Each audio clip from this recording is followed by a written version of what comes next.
Hey, Sandra, Emily's wedding is in 2 months, and you're not coming. Got it? Excuse me? What are you talking about? Seriously, why would you even think you'd be invited? You've been ignored for 12 years. You really think you're walking into our daughter's wedding? She only ignored me because of you! Emily was just following your lead! You actually believe that? That's embarrassing. Look, you're not invited, and Emily agrees. She said don't come. That's not possible. Emily would never say that on her own. Go ahead and ask her then. Maybe she'll even text you back for once.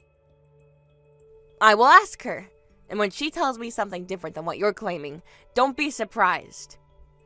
Sure, go ahead and embarrass yourself. You've been sharing a house with us for 12 years and you still don't know how she feels about you. That's actually kinda sad. I know exactly what your influence has done to her. That's not the same thing as how she truly feels.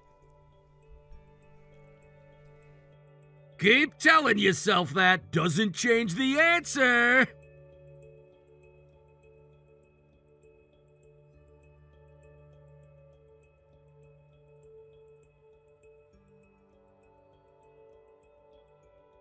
Emily, I just spoke with your father. He says you don't want me at the wedding. Is that true? Obviously. Don't come. If you show up, you'll be turned away. Emily, why would you say that to me? I know your father has said things about me over the years. I know that's colored how you see me. We've barely spoken under the same roof.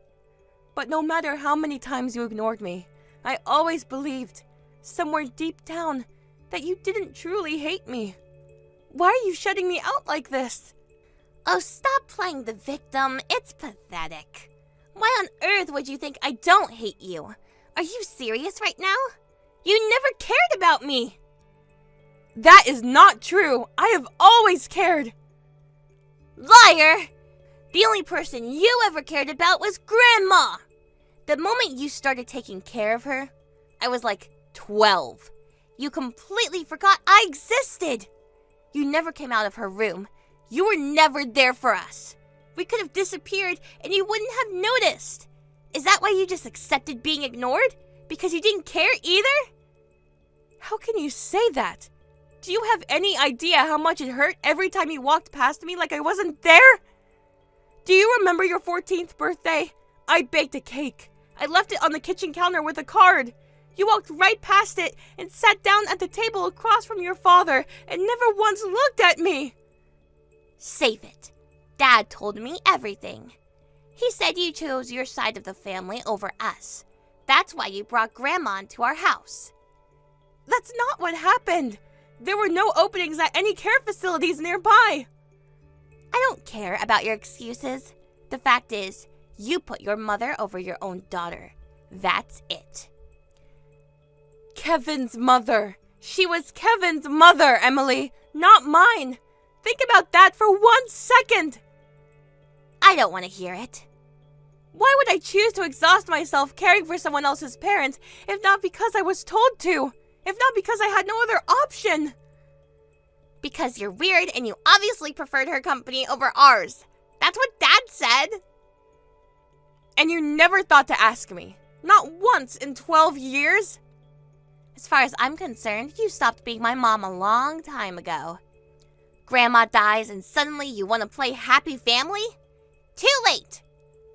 I'm not asking to play anything. I'm asking you to think about who told you to feel this way. And why? Nobody told me how to feel. I figured it out on my own. All right. I won't push. But I want you to remember this conversation someday.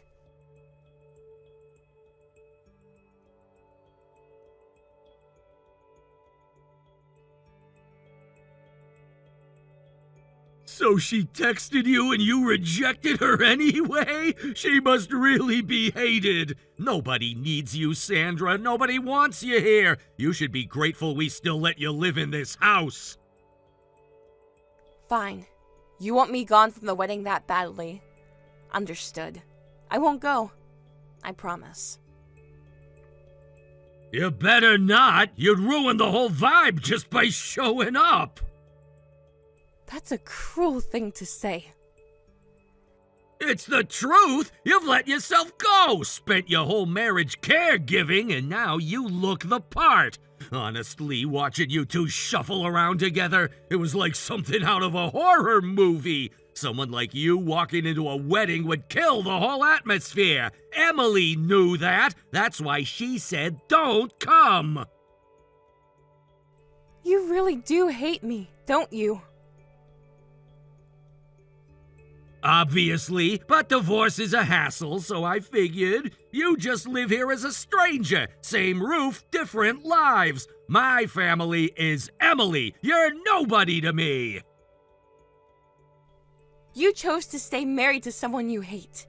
That says more about you than it does about me. It says I'm practical. You were useful. Present tense becoming past tense now, though. Useful. Don't read too much into it. You always overthink everything. It's one of the reasons Emily can't stand ya. I'm going to remember you said that. Write it in your diary. Nobody's reading it.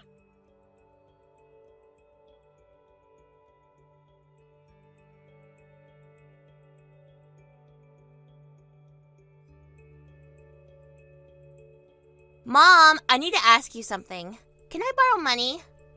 The first text I've gotten from you in a month, and it's asking for money. That's something. You have a solid job at a good company. Why would you suddenly need money? It's complicated. Just please, can you help? I need to know why and how much before I can say anything. Dad spent my wedding fund without telling me. He spent your wedding fund? How much?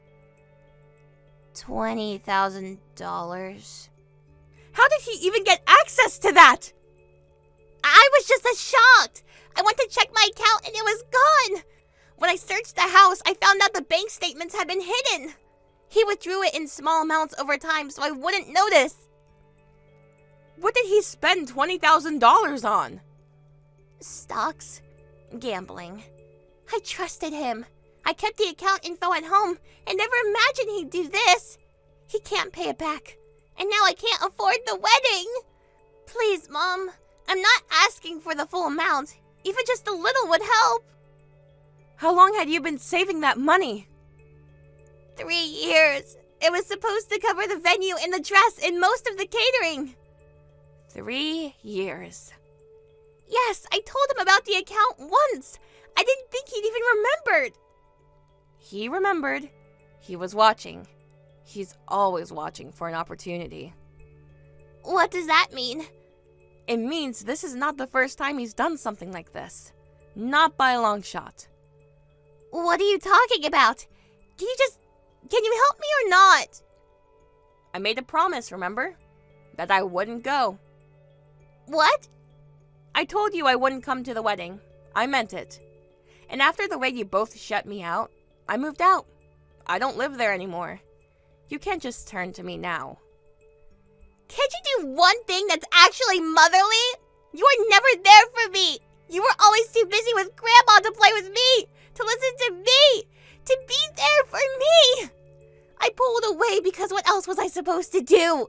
It felt like you didn't even want me around. This is your fault. The least you can do is help me now. You're right that I made you feel alone, and I understand pulling away to protect yourself. But the choice to keep ignoring me, that was still your choice. Because when I ignored you, Dad was nicer to me. He was the only one I felt like I could count on. I copied what he did, shut you out, and he rewarded me for it. What was I supposed to do? That's how I survived in that house. So that's why. No matter how many times I tried to reach you, you kept shutting me out. Because he taught you to. Because he rewarded you for it. I finally understand. He was behind all of it. Excuse me? You're the problem! You stayed in that house even when you were being ignored. You weren't even a stay-at-home wife. You were working. So why did you stick around?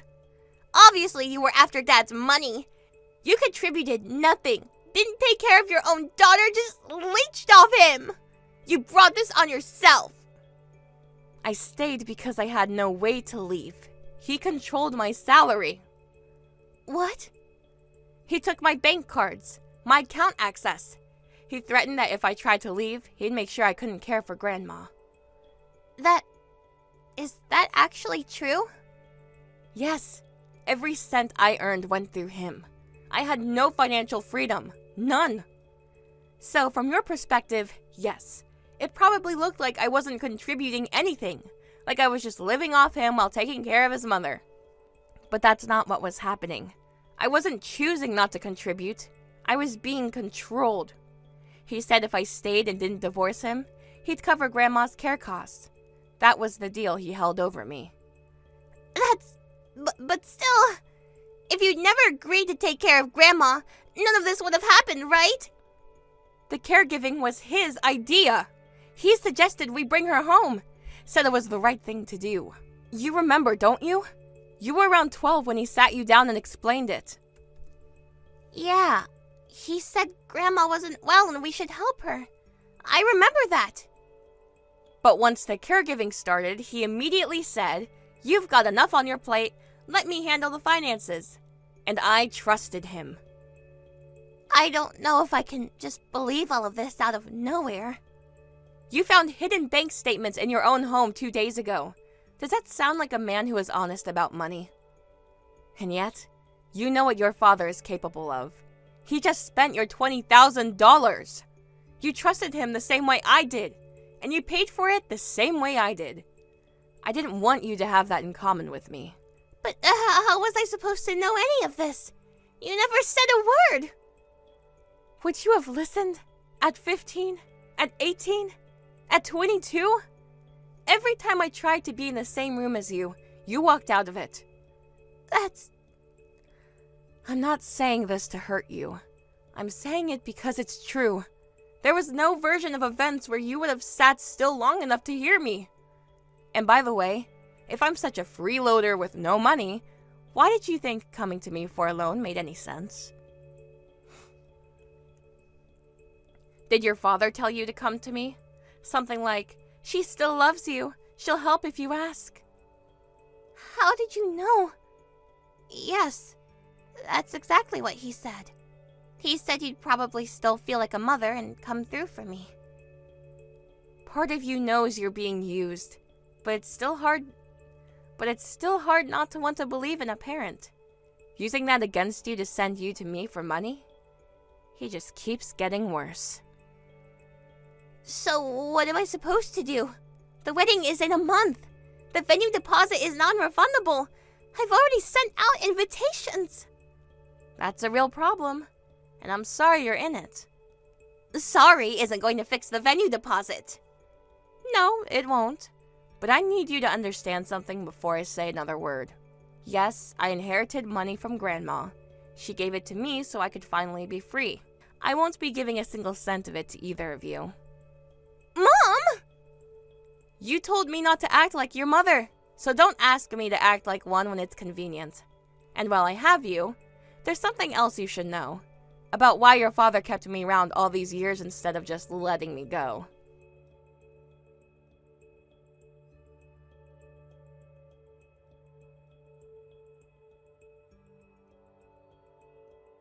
Dad, what is going on?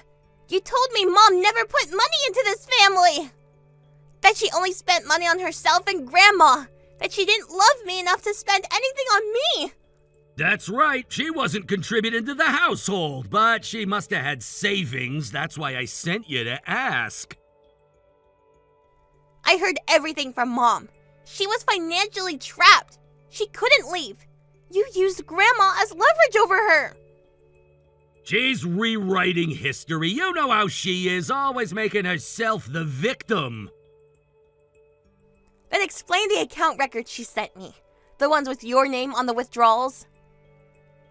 Those are old. Things were complicated back then. And this isn't the first time you've blown money on stocks, is it? This was the first time. That's why I made mistakes. Mom showed me the account records. You've done this multiple times since I was born. Come on, you're gonna take her word over mine now? I'm your father! I'm not taking her word for it. I'm looking at the facts in front of me. Mom's income is the only reason we stayed afloat every time we lost money, isn't it? That's a complete distortion of the... Why are the bank statements from when I was little hidden in the back of your closet? I found them when I was looking for my own statements. Those are private documents! You had no right! You had no right! That's $20,000 of my money! You cornered her, kept her from leaving, turned me against her so she couldn't lean on me. Because she was a cash cow. That's why you never divorced her. The divorce thing was about appearances! I hated Mom. I actually wanted bad things to happen to her. But the life we had, it was built on her suffering. I can't believe you did this. All this time. You're being dramatic. You've always been dramatic when you don't get what you want, just like your mother. Don't you dare compare me to her right now. Don't you dare! Mom finally leaves, and then you go straight for my money? You were the one person I trusted, you liar! Stop being hysterical about this. I'll figure out the money, okay? Just calm down. Figure it out? With what? Where is it going to come from? I have a plan. There's a position I've been watching.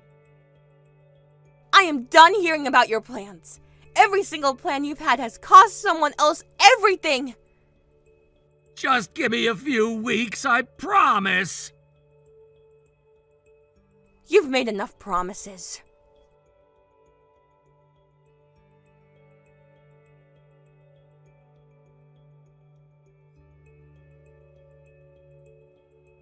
Hey, you've got some nerve. Emily asked you for money and you turned her away? Just give us the money. Do something motherly for once in your life. And stop redirecting your direct deposit. I didn't get your paycheck this month. That money is mine. I earned it. You're not getting it. And you know what? I'm done holding back. What's that supposed to mean? I stayed in that marriage even when I didn't have to, because I couldn't leave Emily alone with a man like you. But Emily's getting married and moving out, so I don't have to hold back anymore. You helped yourself to my money for 12 years. I'm going to make you pay every cent back. Are you kidding me? What's mine is yours and what's yours is mine. That's marriage! Says the man who kept my account all to himself. You want to talk about sharing now?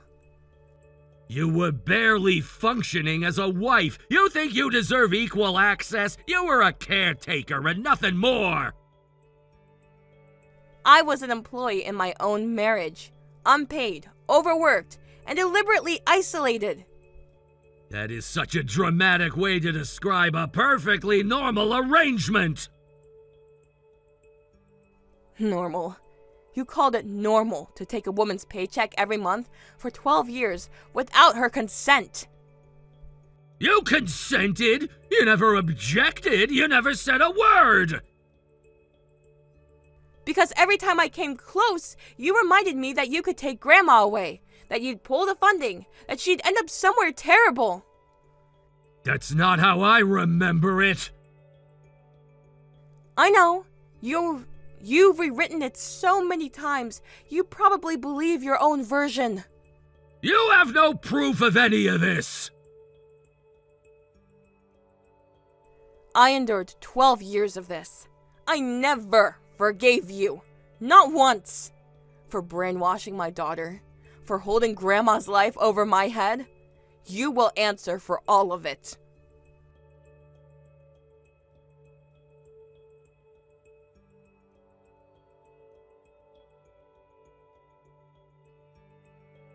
Are you serious? Divorce and a financial abuse lawsuit? Now? I can't deal with this right now. And this number, you've got to be joking! Did you really think I just quietly suffered for 12 years and kept no records? I tracked every transaction. I recorded every threat. I have documentation of everything. High? Of course it's high. That number includes every dollar you took from me without permission, plus damages for 12 years of financial abuse. Sandra, listen, let's be reasonable about this. We were married a long time. We can work something out. You had 12 years to be reasonable. You chose control instead. Come on, you're gonna throw away everything over old grievances? They're not old. They're ongoing. You redirected my salary 3 weeks ago. That's ongoing. I can't pay this! I'm already completely underwater!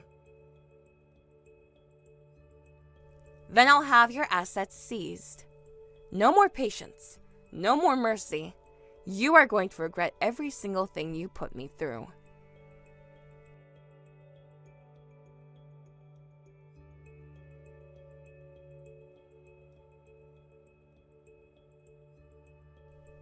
How could you do this?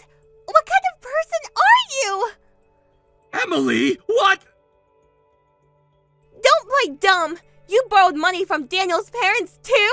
He just told me. His family lent you money. Why would you do that? Well, if we're all going to be family soon... You've destroyed everything. That money is gone too, isn't it? Which means we can't even pay the wedding cancellation fees.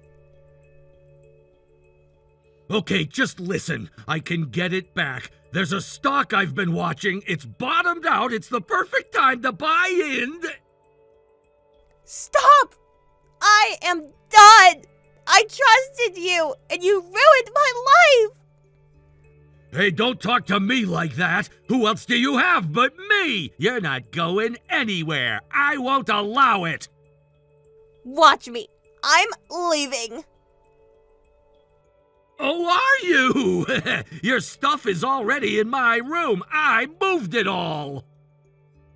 What?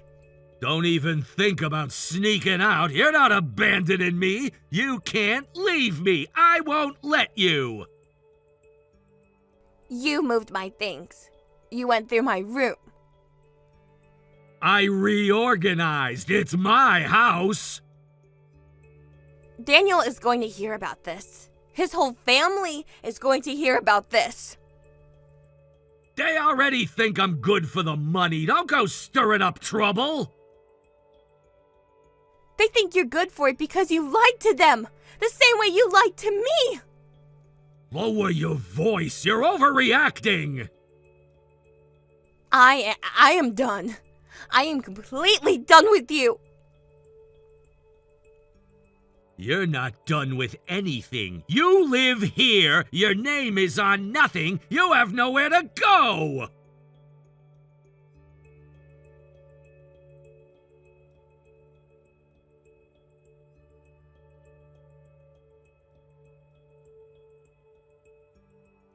Mom, please help me. I need help. Dad said he won't let me leave. That he won't allow it. He's locked me in my room. I found my old phone and I'm using it to reach you. Mom, he's not okay. Something is serious. Something is really wrong with him. He's backed into a corner. He's not thinking clearly. We don't know what he might do. Emily, listen carefully. I'm going to give you your grandfather's number. Dad's father. Call him and ask for help. Grandpa? But he's Dad's parent. He'll take Dad's side. He won't. I promise you. Just trust me. How can you be sure? He barely even knows me. He knows more than you think. Your grandfather reached out to me twice over the years. He had questions. I gave him honest answers. You were talking to Grandpa? Not often, but enough. He is not like your father. He never was. I will help you get out of there, but this is the last time I step in as your mother. After this, you're on your own. Mom, I'm sorry. I know.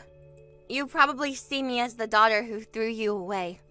But I was being manipulated too. I didn't know. You were a victim of your father's manipulation. That's true. But you were also someone who caused harm. To me. I understand you were a child and didn't know the full picture about money. But there were moments, as you got older, when a single conversation could have changed everything. You could have yelled at me, called me a freeloader, called me a parasite. I wouldn't have cared. If there had been even one real conversation, things could have been different. I thought you didn't want one. Every time I looked at you, you seemed far away, like you were already somewhere else. I was exhausted. Every day, for 12 years.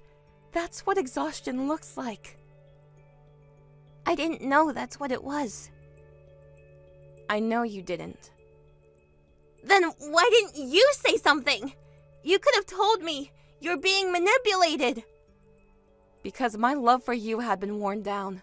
Slowly, over years. I told you. You were a child, you couldn't have known better. But as you grew up, even when part of you must have questioned things, you never once reached out. Not even a small step toward me. I tried. You ignored me. Every time. There was one time, do you remember? I was maybe 16. I knocked on your door late at night. I remember. You opened it and I just stood there and I didn't say anything. And then I walked away. I waited. I left the door open for an hour after that. I know. I watched the light under it from the hallway. Why didn't you come back?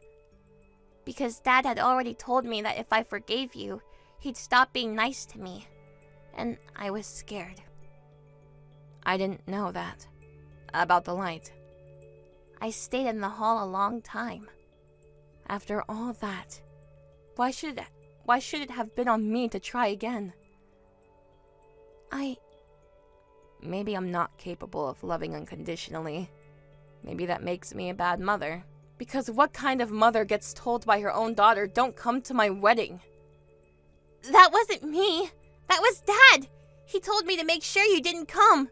He said if I let you in, you'd take over, make a scene, try to win everyone over and make him look bad. I was trying to protect my own wedding. I believed him. He told you, and you listened. You're not a child anymore. You knew right from wrong. Now go. Call your grandfather. Get out of there.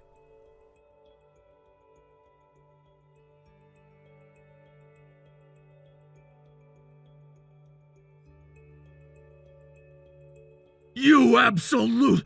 How dare you! Don't come at me with that. I know exactly what you did.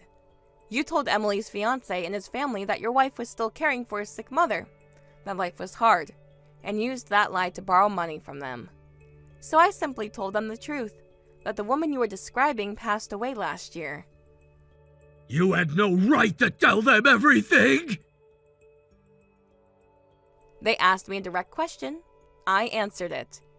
And Emily's fiancé is a lawyer, isn't he? You borrowed money from a lawyer's family. Good luck trying to dodge that repayment. I can't pay any of this back! I don't have it! I know. Then what do you want from me? What is the point of all this? I want you to understand what you built and watch it all come down. That is vindictive! That is pure spite! Call it what you like.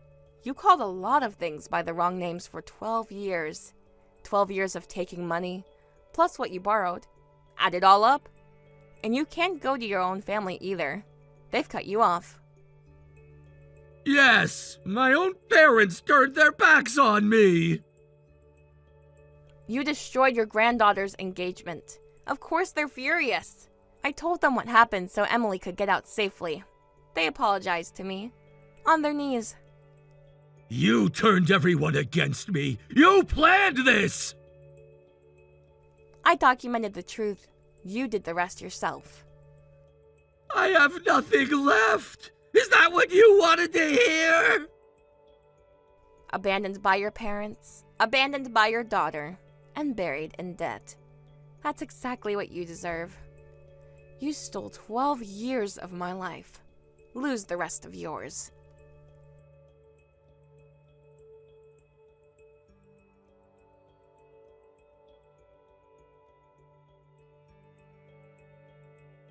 Kevin took on debt after debt and eventually turned to predatory lenders. Collection calls reached his workplace, his employer found out about the loans, and after the disruption caused by debt collectors, he was let go. Unable to find new work, with no one left in his corner, he has been running from those lenders ever since. What has become of him now? Nobody knows. Emily moved out of her grandparents' house and began living on her own. The engagement was called off. She had been set to begin working at her fiancé's law firm, but after everything that happened, that offer was rescinded, and finding a new job has proven difficult. She recovered the money Kevin took from her, but between that and paying the wedding cancellation fees and the broken engagement settlement, she is barely getting by. She sends apology letters regularly, but I have no desire to see her. If she is living in peace, that is enough.